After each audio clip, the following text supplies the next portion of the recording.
Hello बच्चों, let's read the question. The question says when we touch a pith ball with an electrified plastic rod, some of the negative charges on the rod are transferred to the pith ball. It also get charged. Thus pith ball is charged by option A induction, option B contact, option C repulsion and option D none of these. ठीक है बच्चों. सो हमें इस question के अंदर क्या दे रखा है कि एक पिथ बॉल को जब हम क्या करते हैं कि एक इलेक्ट्रीफाइड नेगेटिव जो प्लास्टिक रोड है उससे टच करवाते हैं, तो उस जो रोड के ऊपर, जो प्लास्टिक रोड के ऊपर हमारा जो नेगेटिव चार्ज होता है वो पिथ बॉल के पास चला जाता है. तो इसका रीज़न क्या है?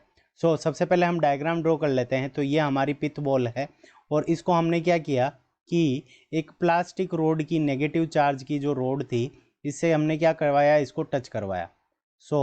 यहाँ पे इनिशियल कंडीशन के ऊपर इसके ऊपर कोई चार्ज नहीं था, तो यहाँ पे क्या आ गया, नेगेटिव चार्ज आ गया. और यहाँ पे जो नेगेटिव चार्ज था उसमें से कुछ नेगेटिव चार्ज इस पिथ बॉल के पास में आ गया. ये इसका रीज़न क्या है? ठीक है बच्चों.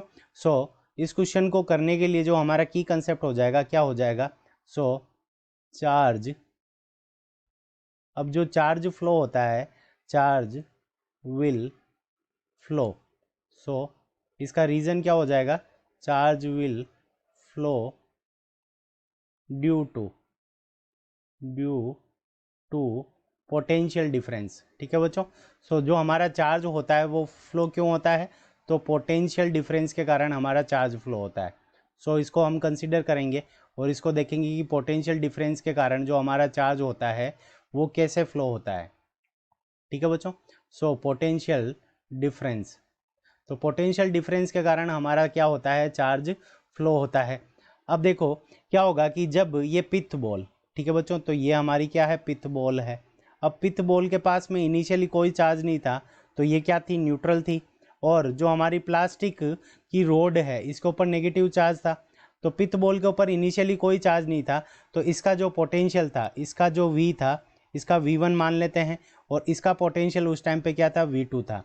V1 क्या था कि ये कुछ भी चार्ज नहीं था इसके पास में, तो जो V1 की वैल्यू थी इनिशियली वो क्या थी, V2 से हायर थी. ठीक है बच्चों. तो V1 की वैल्यू हमारे पास में क्या थी, V2 से हायर थी.